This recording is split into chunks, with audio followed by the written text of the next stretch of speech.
with that, good afternoon. Thank you for joining us today. This is week 3 of our mental wellness series. My name is Colin Diaz. I'm the president and CEO of the Culver City Chamber. And I'm really glad to be partnering with our great friends at Kaiser Permanente and having Danielle Salmon here, who has been an excellent facilitator, host, moderator. I'm sure there's other hats that you wear during these sessions that I'm missing, but I'm really excited for today's topic.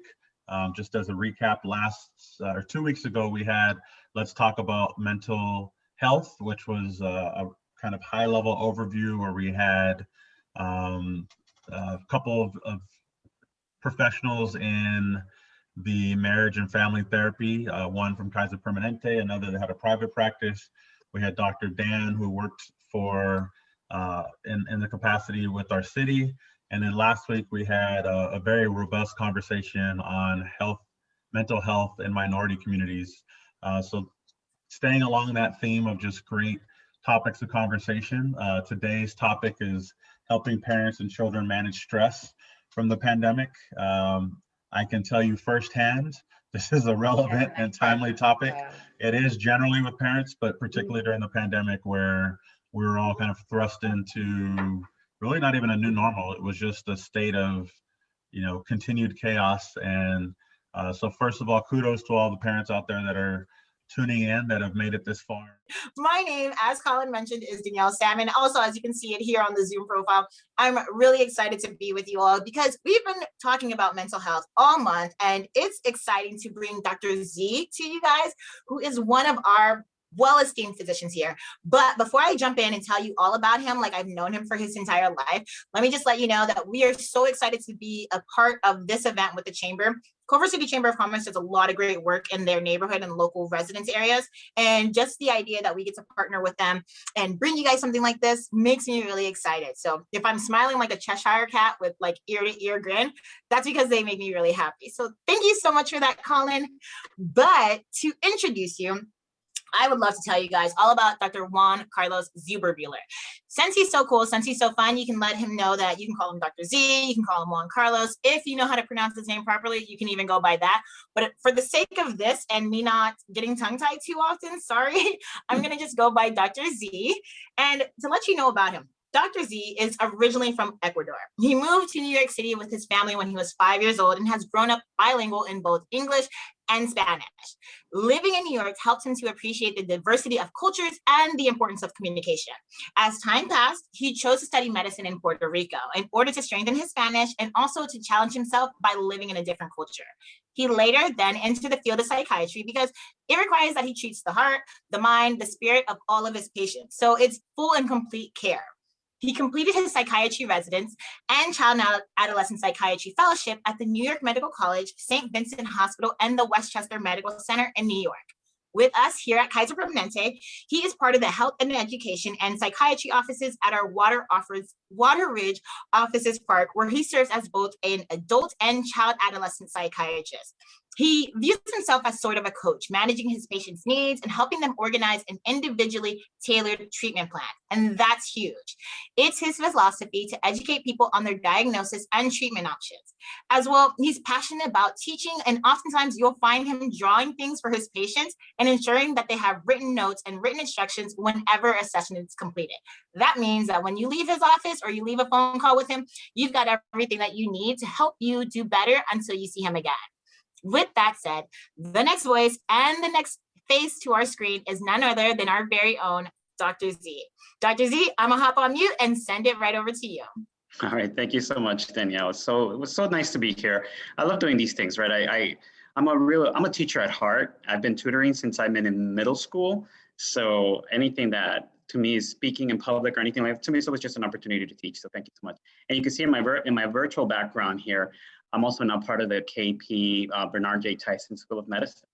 So I'm so excited, to be part of that group. And I work as I'm a course director for our REACH course, which is a course on well-being. So we're teaching our medical students to tend to their own well-being. Since we're physicians promoting well-being and health in our patients, we sometimes don't know how to take care of ourselves either. So we're definitely working on teaching them how to take care of their well-being as well. So, and I also serve as a coach there. And I love my role. It's changed the way I also practice medicine. I coach patients more so now than tell them what to do at the doctor's desk. Anyway, so it's my pleasure to be here. I've been asked to speak to the topic of helping parents and children manage stress from the pandemic. And, you know, I mean, really at this point in the game, I think the parents really just need to sort of share their lessons learned since we're almost out of the pandemic. We'll see. The CDC has issued some guidelines to maybe if you're vaccinated, to start demasking, but California is being conservative. We want to extend it another month, which is a good idea. And I don't know, I think coming forward, I think every flu season, I know I'm probably going to wear a mask just because I didn't even get the flu or anything this year. So, and all that hand washing, I don't know, maybe it's changed the way we're going to be forever after this, but I'm glad things are opening up. Students are back in school. Some kids are hybrid, I think. Most of the kids that I see are going to school at least 3 to 4 days a week, some once a week. So they're already going back. And the majority of the kids that I treat never thought they'd hear themselves say, I missed school. So I want to thank the quarantine for that. So I think one of the biggest takeaway lessons from me to you today is that this pandemic, as difficult it has been, has also afforded us tremendous opportunities for growth. I think all of us, parents and children alike, are going to look back on this year and a half as a period of tremendous growth. It's hard to see it in the moment because growth by definition is painful, right? It's stepping out of your comfort zone. So if you've been uncomfortable and frustrated and stressed, remember that also means you've been growing, and so have your children. And I don't know, I think I could just see, you know, every child sort of like in their high school, college applications, they're going to talk about their COVID experience and how they grew from it. And think back in your own life, whenever you applied for a position or you interviewed as a parent, as an adult, you probably always drew back on a difficult experience in your life and how it transformed you, whether it's loss or whether it's some challenge. So there's always that rich opportunity to draw from a difficult experience. And that's kind of what I want to highlight today. So let's move forward. So I'm going to share my screen. Can you see that okay? Okay, all right. Okay, so yeah, here's the title, Helping Parents and Children Manage Stress. Okay, but really is, I think you have more to teach me and each other. But hopefully, if you're not here today and you're seeing a recording of this, it plants some seeds and gives you motivation to build on what you already have learned. Okay. So quickly, what we're going to talk today is about resiliency. I think it's an excellent topic. People have different definitions of what it is. And so it's good to get some kind of like consensus of what you mean by resiliency and talk a little bit about what the research shows us on resiliency. Understand that it's sort of can be different by ages and that it's something that can be strengthened, that it's a skill, okay? But think of it as a muscle, okay? And then we're gonna talk about a couple of skills in resiliency that I'm working on with the medical students, these young adults, that I work with my own clients, which I see children from ages 5, you know, through 18, and then as an adult psychiatrist, I get to see them into adulthood as well. And then we're gonna talk about grit. That's been a sort of a popular term in the media. Maybe you've heard about it. We can talk a little bit about it and see how we can foster more grittier kids, right? Okay, and then hopefully some people here can ask some really good questions. All right, so think to yourself, here's, you know, what do you mean when you say resilience? I think for the most part, people always talk about bouncing back from something, you know, so it could be bouncing back from a recent setback, so something in the present moment, right? How do you bounce back from a mistake that you did today, a failed exam, right? How do you bounce back from something traumatic in the past or a different challenge in the past? So that's how you overcome, right? Overcome past failures. But I think one of the things that I've learned in the research is that resilient people, when you interview a whole bunch of resilient people who identify as resilient, who are identified by others as resilient, a common trait is that they reach out for help. And I thought that was a really smart thing to call out, that and I know especially adolescents have a hard time reaching out for help. They tend to keep it in words. You know, snitches get stitches is such a popular thing with, I don't know how it's still a catchphrase in middle school. It's so pervasive. Don't and the message is, don't tell others that you're struggling or suffering. And so we have to teach our kids how to reach out for help without necessarily snitching or changing the narrative and the idea that they're snitching. They're just saying, hey, I'm not doing good. You know, you don't necessarily have to throw people under the bus to do that. But, you know, especially when we talk about kids, so this is always, whenever I talk about children with parents, I always have to tell them, think about for yourself and how are you going through this? So child psychiatry is really family psychiatry, because, you know, the apple doesn't fall far from the tree. So I'm always treating a family unit. So hopefully we can, that's a big take home message from me to you today, to develop that skill set, how to reach out for help. Different ages have different ways to do that, okay? All right, so let's do this. So reaching out by ages, right? So if you have elementary school kids, you're still at a much easier stage to influence your children's behavior for the best. Okay, it's the golden years. You won't see it if you're having a child who's struggling right now, but it gets harder with middle school, with high school, because they try to become more independent, which is good. It's healthy that they try to become independent, but it really hurts our egos as parents. And I'm a parent, and I know when my baby kind of went to middle school, it was like, you know, I stopped being that superhero dad, and everything I said was embarrassing all of a sudden. So that was really hard to take. So in elementary school, you know, understand that kids will typically look to you for help. The snitches get stitches sort of philosophy isn't that ingrained yet, but it can start 4th or 5th grade.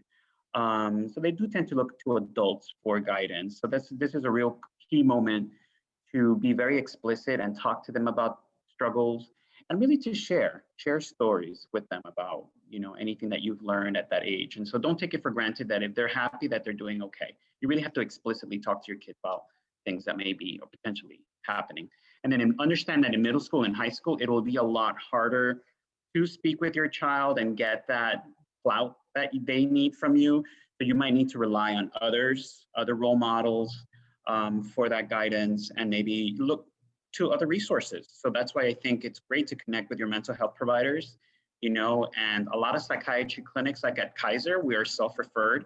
So reach out, right? Reach out for help. Say, you know, my child is not really, I'm not the best source right now. Connect them with a therapist, you know, and if they're intimidated by that, some kids do better in group work, learning from other peers their age.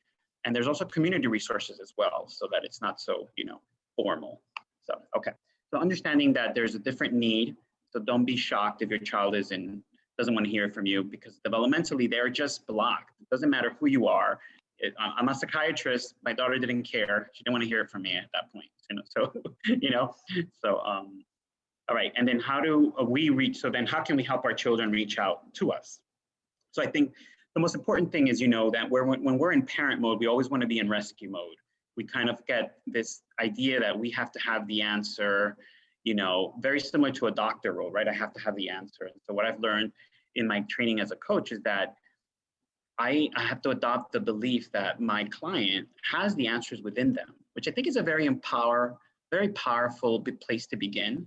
To think my child has the answers within them to solve this issue is really a powerful kind of baseline. So always try to validate and normalize their feelings, let them understand that you've experienced it the same, or that you can understand, or I hear what you're saying, and kind of like repeat it back to what they're telling you. It looks like you're very upset by what happened. That kind of language validation does so much wonders. It's very, very powerful. It's the first thing we do in therapy, right? But this is something definitely parenting skill 101 is to validate your child's emotional experience and not feel that you are somehow the responsible one. They might try to blame you for their feelings, but the real point is try to validate. Okay, I can see and hear that you're very upset by what happened, that you're feeling, it looks like you're looking very depressed, very sad. So just acknowledge what they're going through and normalize, you know? And I think that's one of the gifts that we've been given by COVID, is that collectively, for the first time not in history, but in a very long time, we have collectively as a society experienced loss and a quarantine together. So we've experienced the discomfort and learned that it's okay to not be okay, right? I mean, this is a crappy experience. It's not okay, you know? So it's not that those negative emotions are toxic or pathological. What becomes pathological and a disorder is when you're just stuck with not right? So the whole goal of therapy, of anything then in mental health, is to become really flexible with all of those difficult emotions like anger, sadness, anxiety. So validate and normalize their feelings as much as you can, enjoying it, right? Let your child know, hey, I'm also struggling too. Yeah, I kind of get what you're saying. I'm feeling pretty nervous right now about taking off my mask, about going back into the office full time too. What do you think we should do about it? You know, put it back to them, you know, so join them. You know, you're not, you may feel like because as a parent, especially with your middle school and high schools, that you have to have the answer. You know, see them that you have something to learn from them too. That takes a lot of the pressure off of you and empowers them and gives them this informal message that, hey, I'm capable here too. And if they don't have an answer, then you can suggest, okay? But always try to validate and normalize feelings first.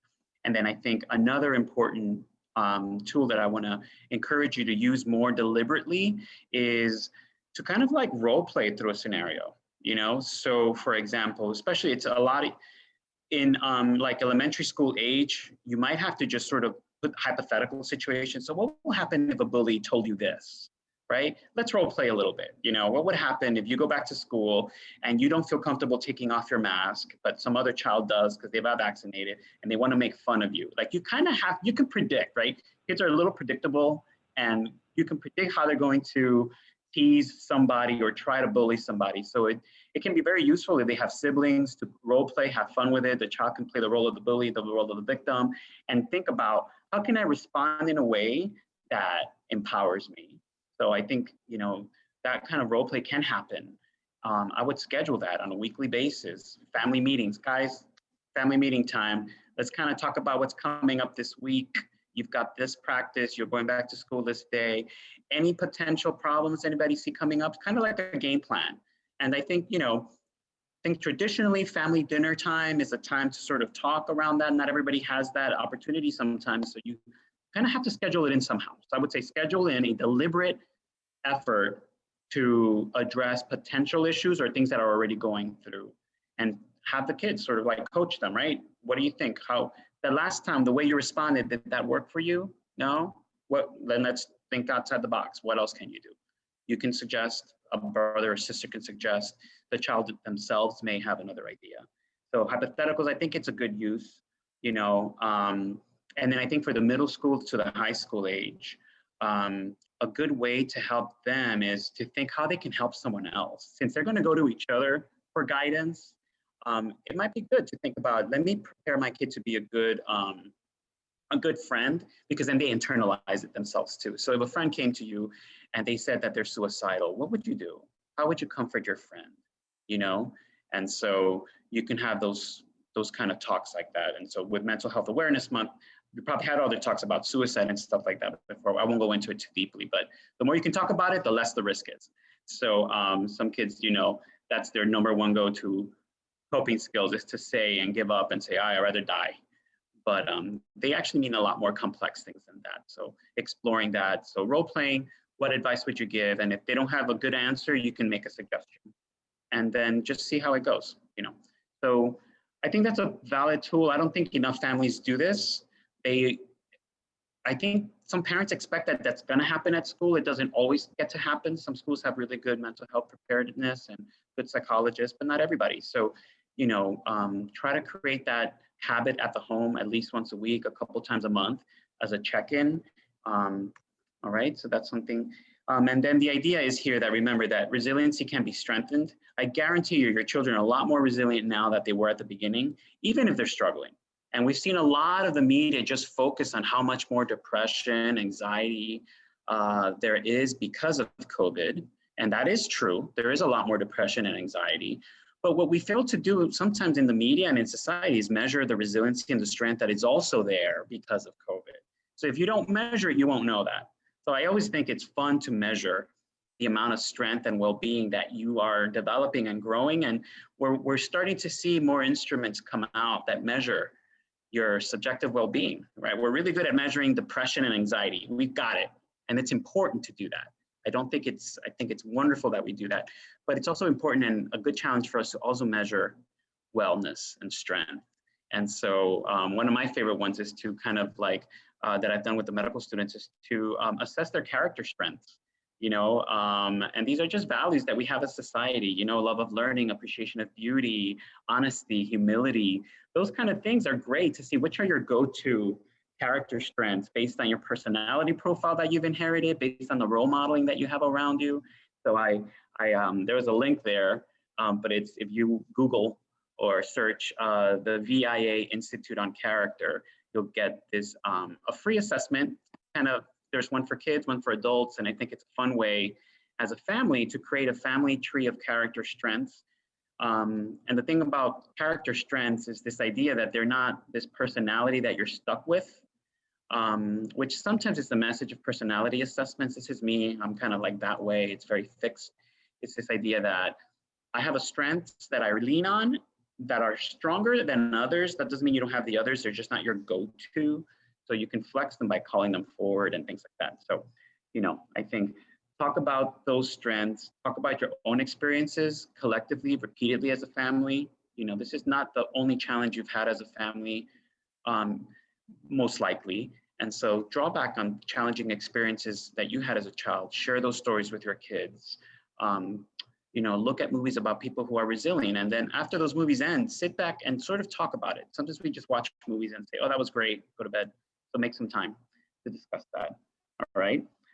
So understand that resiliency is a skill that can be strengthened and grown, all right? And this other idea, one of the most fundamental things to developing resilience is the idea of a growth mindset, which kind of just sounds like it is, right? It's just like mindset, this attitude, philosophy that I'm always growing and that I'm not perfect. So it's against perfectionism, this idea that there's a zenith and a top, and once I get there, I'm done and baked and well done. No, it's this idea that we're always learning, including myself, that there's no zenith, that you just always kind of, have room to grow. So that means learning to embrace mistakes, setbacks as an opportunity for growth. And it's a lot easier said than done. I fall into what we call a fixed mindset sometimes, right? That, I just say these statements about myself sometimes, like, I don't catch, like, please don't throw me that. I don't catch well. And that becomes my reality because I keep repeating it. So if I never tell myself that I can learn to catch, I'm always going to miss stuff because I missed stuff as a kid catching whatever, right? So we have this, it's a human trait to be fixed about stuff that we didn't succeed at, but we have to model it for our kids. So catch ourselves doing that. So always share with your kids day-to-day stuff where you've made mistakes and you grew from them. Do it casually when you're picking them up from school, when you're at home preparing dinner, when you're at the dining table, when you talk at midnight night. Understand that you want to plant those seeds for a growth mindset. And then one of the things is definitely Google growth mindset. There's a lot of great TED Talks on it. Dr. Carolyn Dweck has beautiful TED Talks on it. Khan Academy, the founder interviewed Carolyn Dweck. Beautiful, beautiful talk about you can learn anything. Hashtag you can learn anything. That's powerful. And we accidentally, according to her research, we accidentally make our kids fixed mindset by the way we praise them. The research shows that when you tell your children, you're smart, why are you giving up? You're smart, actually paralyzes them because they don't want to prove you wrong, so they don't even try. So instead of praising children for how smart they are, and Carolyn says, praise effort. You tried really hard. Oh, you got a C, but you worked your butt off for that C. I'm really proud of you, right? So instead of we're focusing on the outcome and the grade, focus on praising the effort that it takes to get there. So if they got an A and they didn't study, I'd be like, oh, I don't know. You really didn't study for that. You just kind of winged it. I don't know. That's kind of like a crappy A. I don't know, something like that. I mean, it's good that they got an A. They probably listened well in class, took good notes, and maybe they didn't have to study so much. But, some children can be very gifted and get A's easily, and then they stop and they give up.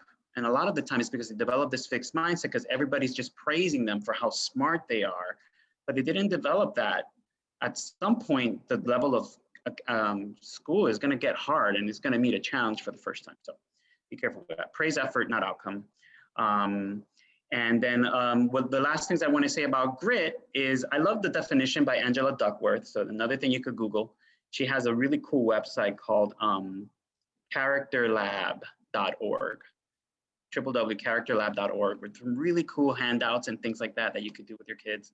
But her definition on the research of grit is that it's a passion and perseverance for long-term goals. So I love that, right? It's about passion and perseverance. So how do we develop passion in anything is really by connecting it to values. So make sure that you don't assume what you kids think is important to you. Call it out. What are your values at home?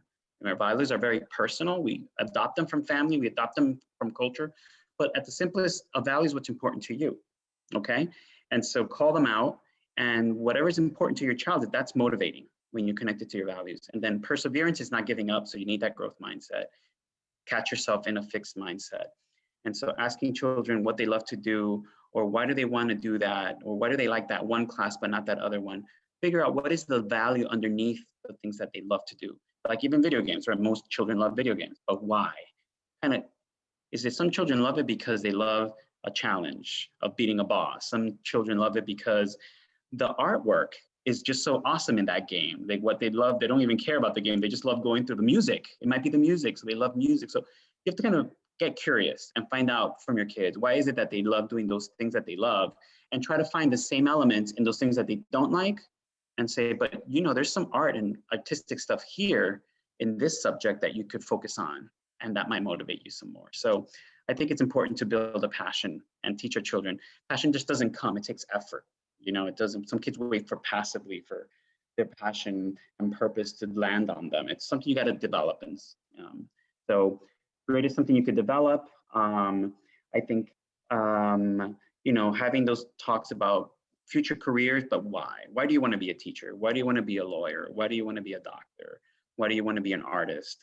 You know, don't assume. Get the kids to call out the specific values underneath those goals, and always bring them forward. I think that's going to help them connect to their passions a little bit more. And then share your own story, always. Always share stories, family stories of great family members or other people that you admire. And again, if you watch movies of people that you think are gritty and who overcame a trauma or a difficult obstacle, call it forward. You know, I think art and media and movies give us a lot of opportunities to do that. But this is a skill that can be developed. There's a lot of stuff on the internet on that. You know, characterlab.org, I think will give you some stuff. So, you know, just when the take home message is really that I think resilience and grit are things that we can help our children develop. And I can guarantee you that a lot of them are grittier and more resilient now because of what we've gone through. So don't just, right? They've also a little bit more stressed, anxious, but there's more than that, right? We're capable of feeling anxiety and stress and joy and love and gratitude. It's the myriad of emotions. We don't want to be stuck on one. They're all valuable. You know, it becomes pathological when we're just stuck in anxiety. But anxiety is actually a healthy, normal emotion. And so let's become friends with it and be able to shift out of it when we need to, right? Shift to gratitude and keep the anxiety to your side. Thank you, it protects you, right? Keeps you cautious, just it shouldn't overwhelm you. So with that, I'll leave it open to any questions for the people present, and I hope I've been of service to you. Thank you so much, Dr. Z. So I'm hopping back on here because we did get some questions via email. And just to remind anybody, if you're listening and you have some questions that have hit you after his amazing talk, feel free to drop them in the chat and I can ask them for you. But Dr. Z, let's get to some of the ones that came in email right now.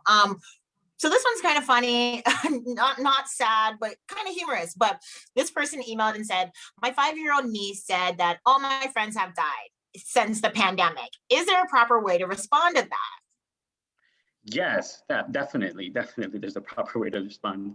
So very common language, right? Children are very black or white, all or nothing, all my friends, none of my friends. Nobody likes me, everybody hates me. So it's normal. And we as adults have a hard time not doing that either. So we call that black or white thinking, and it's a defense. So I would say a good strategy is to get curious. Oh, you know, like I said, validate and normalize. Oh, that sounds so sad. Tell me more, right?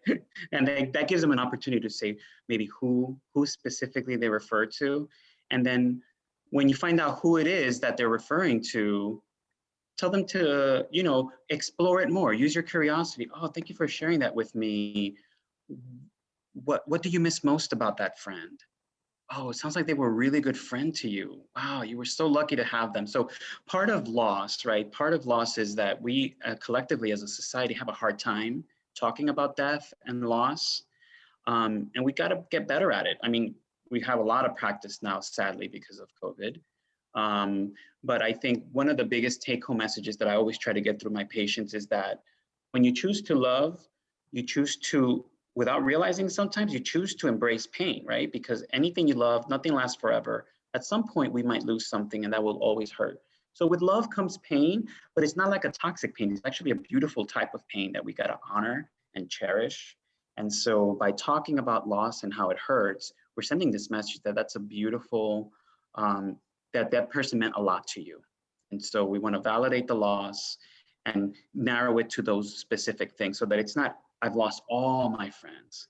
So once you start to give permission for a child to express who they've lost and you can identify who, then you can also build on that and then ask, what friends do we have now? So how can you value them more? Because, hey, you know, that's how life is. Sometimes we lose people. So how are you going to value the friends you have available right now? And, you know, and so sometimes through the experience of death, we cherish those we have around each other a little bit more because we kind of take each other for granted, right? Especially children. We think we live forever and they don't. So as a child starts to understand that things are, you know, finite, it's scary, but it's an important part of their growth and understanding. So yeah, there are things, and part of it as parents is to not be afraid to talk about death and loss, that by doing so, it will hurt, it will feel uncomfortable, and understand that that discomfort is healthy and beautiful to share that with your child. Oh, that sounds really sad. You know, I miss them too if you knew that friend. You know, how can we celebrate their life, you know, and hold their loss? It's never about getting rid of the sadness, because that you always lose. If you try to get rid of anxiety, if you try to get rid of sadness and depression, it becomes stronger and bigger. It's about embracing it and putting it in perspective with others. So I hope that helps. I think that should. And just to clarify, sorry, there's an echo there. The one part that I didn't include in that question from the person was that the person meant as in since they can't see their friends since they're not going to school anymore. I still think your answer sufficed and actually covered it very, very well. But I did mention that it was kind of funny. Didn't want it to sound like somebody actually passed away. It's just they didn't see their friends because of school. So that's my apology there. No, but it is loss though, right? It is a type of loss. And so there is an opportunity, again, for that black or white thinking. You know, this is 2021. I mean, if it were the pandemic of 1918, that's really cut off from people. I mean, we have social media, we have Zoom, we have Teams, we have, right, telephones. So it's not a complete disconnect. It's just not the connection you prefer live in person.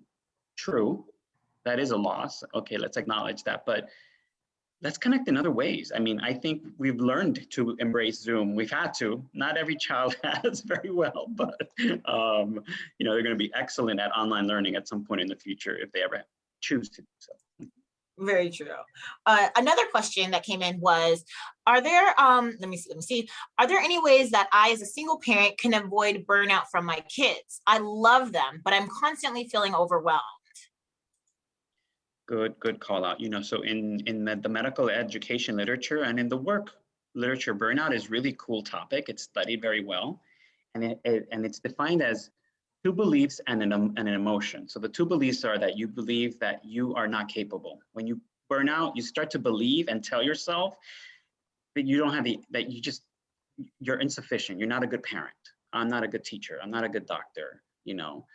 And the other belief is that you become cynical. It doesn't matter. Even if I try, my kids are not going to like me. You know, they're always critical. And then the third one is the physical and emotional exhaustion that you feel because of those beliefs.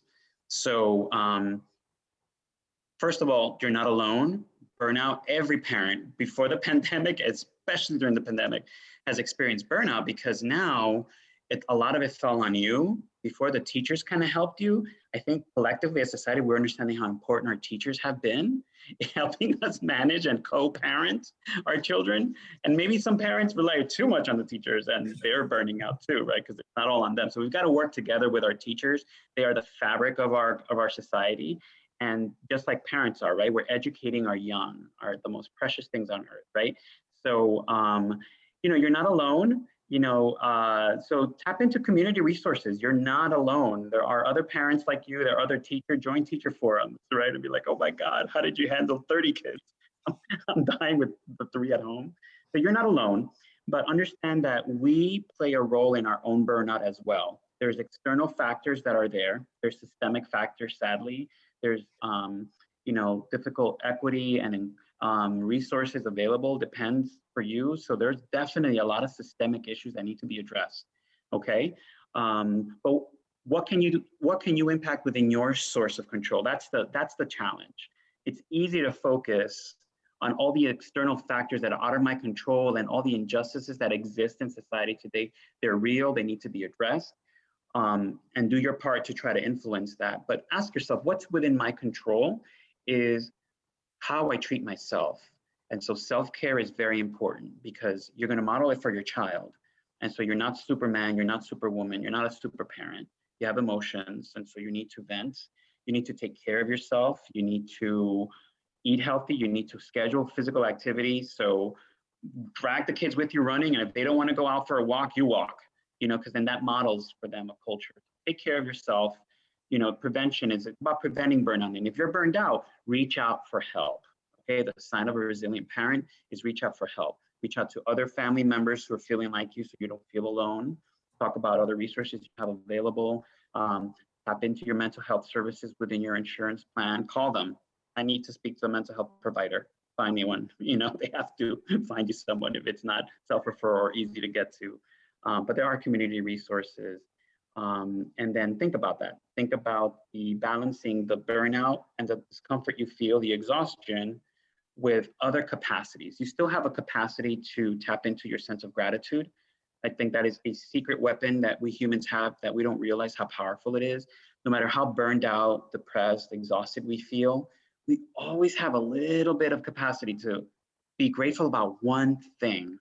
And the more you exercise that, the stronger that capacity becomes. So gratitude is a very powerful antidote to balance that exhaustion until you can address it. So it's a little bit about both. How can you do not just feel exhaustion, also feel more moments of gratitude and tap into things like, meditation and discover what that is. It means a lot to other people, but build on it. Thank you for that. And to be honest, I'm not the person who has that question, but I think some of the answers that you gave are very achievable, especially because if somebody is a single parent and they are doing it quote unquote by themselves, the idea that you can tap into teachers or tap into those within your community is really big. And then you also gave assistance of self-care. That's a big deal. And a lot of, I assume parents aren't taking that too much into consideration since they're so focused on growing somebody else that they become like back burner thoughts. And so that's really amazing. Yeah. Burnout, it doesn't happen overnight. It happens repeatedly over time. So some people, are burning out now because they've been carrying the pandemic. Now they're feeling it. So that's a sign that, okay, I haven't taken care of myself. I haven't put a priority to myself. So I always give the metaphor of the airplane, right? You're always supposed to put the oxygen first as the adult, and then on the child when the plane has depressurized. Because if you pass out without oxygen, how are you going to help your children? So make sure you're giving oxygen to yourself. Are you taking care of yourself? It's not selfish to take care of yourself as a parent. You have to be a role model, and you also have to be fit to take care of your children. So if you're not and you're coping, how are you coping? You're coping with like just drinking wine at night to unwind. Not the best, right? Not the healthiest way to cope. So find other healthier ways. And if you need assistance, it's there. Reach out for it. There's a lot of stigma in our communities, in our Black and Brown communities, in our Latino communities that I come from, to seek mental health treatment. Break against that glass, screw them. Resilient people reach out for help, okay? So reach out for them, and we're here. You're not alone. Thank you. And so I got 2 questions that came into the chat. One of them actually touches on a sentence you just said, which is, in minority communities, it is difficult to coax patients to get psychiatric evaluation and counseling. You mentioned just reaching out for help, but is there any other approaches that you think might be ideal for somebody in that kind of a situation?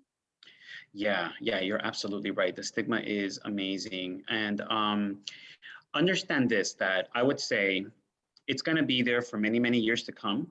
So be aware of it. There is a stigma for it. That doesn't mean that it's a healthy stigma, okay? So challenge that. Understand that vulnerability and asking for help is actually a sign of strength and power. I think it takes an enculturation. And so if you're that black sheep of the family who has no shame in saying, I need help, no matter what everybody says and criticize you for it, give yourself credit for that. They probably will on the surface, but believe you me that you're planting a seed and you're changing the culture in your family group by being that first person to say, no, I sought help and I talked to a therapist, I talked to a psychiatrist. So there are ways that we're working with that. So a lot of primary care physicians feel comfortable treating depression and anxiety. So even reaching out to your primary care doctor, you may be surprised. We have, at Kaiser, we have a depression care program and we treat depression in primary care. So, because people, when they refer to me, they don't want to come see me. You know, I'm always like so amazed when somebody lands in front of me. I'm like, you're so brave. How'd you end up here? You know, I'm so glad to meet you. You know, it's so hard for people to see a psychiatrist. So much stigma, right? I'm gonna shrink you. I'm not gonna do anything except talk. So, and I'm not gonna push a pill on you. So, you know, there are many, many tools to deal with stress and anxiety and burnout. Medications are just one of them. So explore it, get curious. Why not? You know, there's also therapy, there's also group support. But yeah, the stigma is there. I would just say, acknowledge it. It doesn't belong. We don't deserve that stigma. Without mental health, there is no health. So your mind is your spirit, right? So if that is not well, how's your physical body? And it affects your body. So I get people who've had rashes for years, it ends up being anxiety. Stomach issues for years, that's anxiety.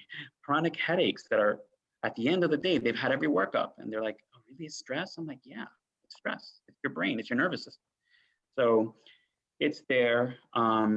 Join us in breaking that barrier. It's a barrier against stigma.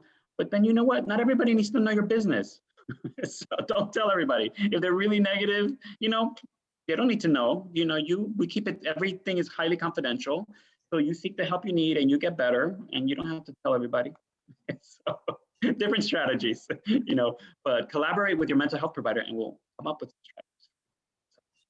That's a great way of looking at it. Like, you don't have to broadcast to everybody, hi, I'm getting therapy. Tell the people who you want to tell, and everybody else, they can be there when you're feeling better. So exactly.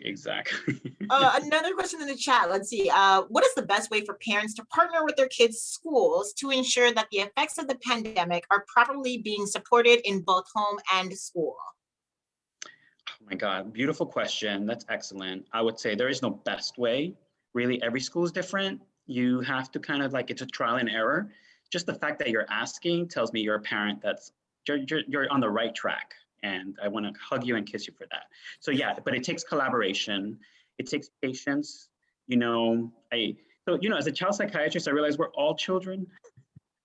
And so when you go in with the mindset, the school should know this already, you're going to sabotage yourself.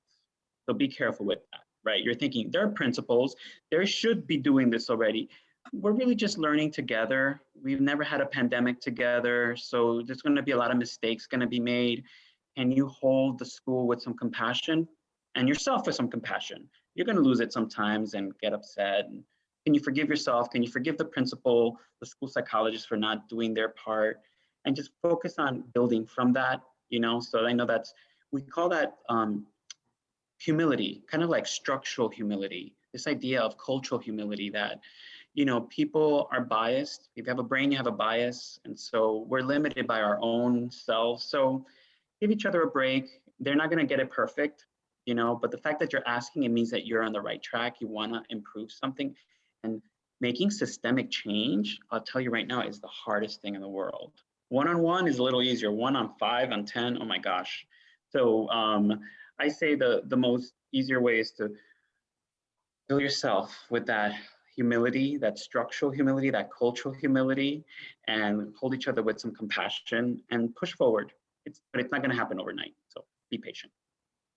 Thank you for that. And I've got one more question before we begin to wrap it up. But do you have any suggestions on how to help my teenage son acclimate to the idea that there will be another transition, which is going from from being at home back to school after being away for so long? So how can my son get acclimated to the idea of being away from school and now going back? Yeah, excellent question. So they're already probably going back hybrid. Or Yeah. some, like I've had some of my teenagers say, no, I opted not to go back. And I'm like, why? You hate online learning. They still avoided it. I'm like, what? I'm shocked. I'm like, you've been criticizing Zoom for all year and now you can finally go to school and you're like, I chose not to. No, I like Zoom now. So I'm like, I pulled my own hair out. Like I wanted to shake him. But, you know, I mean, they had to transition to Zoom. So review it. Like, you know, we're always transitioning. Like nothing stays the same. That's the only consistent thing on earth is that nothing is consistent. So, you know, they're going to transition repeatedly throughout their lives. So it's no new. So don't think it's something new and scary. Oh my God, now they have to transition.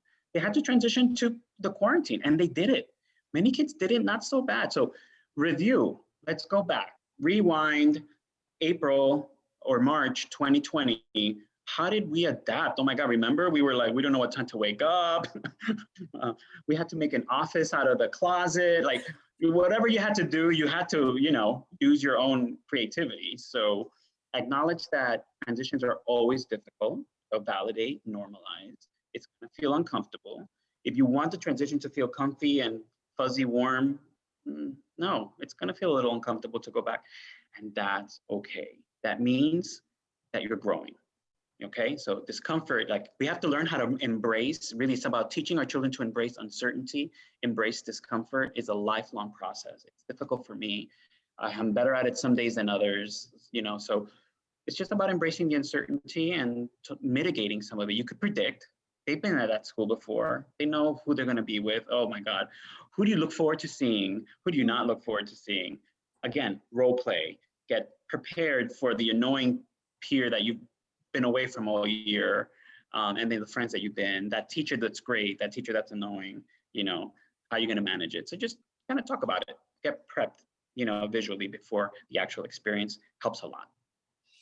And you know, I don't mean to like just keep hyping you up, but I think your perspective on that is so great that it's all transitions, because technically all we do throughout life is transition. They've just got an extra one that got inserted, say before they transition to college, transition to the first real job. So that's a really good perspective. That's also a great way that you've tied back into your presentation of resiliency and like accumulating grit, because at some point they have to have these things. Otherwise, how are they going to make it through the next stages of life that are going to come regardless, unless they stay in a bubble in the basement of your house, which I don't know if anybody wants, but nobody. Still. Thank you so much for that. Those are the questions that we had, some of the ones that came in the chat and the email. I want to also just say one last time, I think you are amazing. I think you're like just this bubbly, friendly face on our screen that makes talking about this normal, especially the idea that some people are doing this on their own or maybe not with as much help as they could get. So your input helps a lot with that. So thank you so much, Dr. Z. I do want to also say thank you so much to the Culver City Chamber of Commerce, Colin and Monica. I think you guys are stellar. You guys make me so happy. So thank you for letting us be here to talk about this and to really just shed some light on what a lot of us are going through, so that anybody listening, whether online with us now or on a recording in the future, doesn't feel alone. That's a big deal about this. You guys are not alone. A lot of us are going through this too. I just wanted to kind of echo Danielle's comments. I saw a lot of comments in the chat that were plopped in as you were talking about just kind of how nuanced of an approach and how simple a lot of your outlook is on the kind of dynamic between parenting and children and the balancing act that's there. And I've taken down a lot of notes.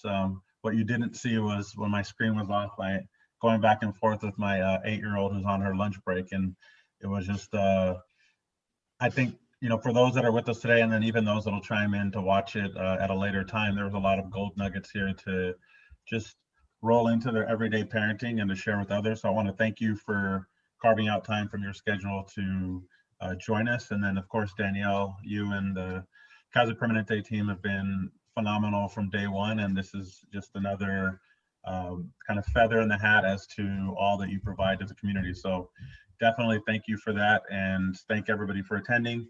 This recording, much like our other ones, will be available on our website.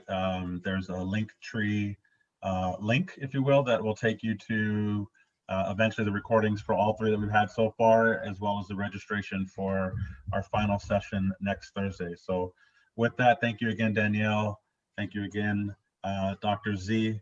I know how to say your name. I'm just sure that I'm going to butcher it. So Dr. Z is a nice, easy landing. Somebody whose name has been mispronounced a lot of times. I won't do that to you, but thank you again for the time, and thank you all for joining. My pleasure. Thank you, everyone.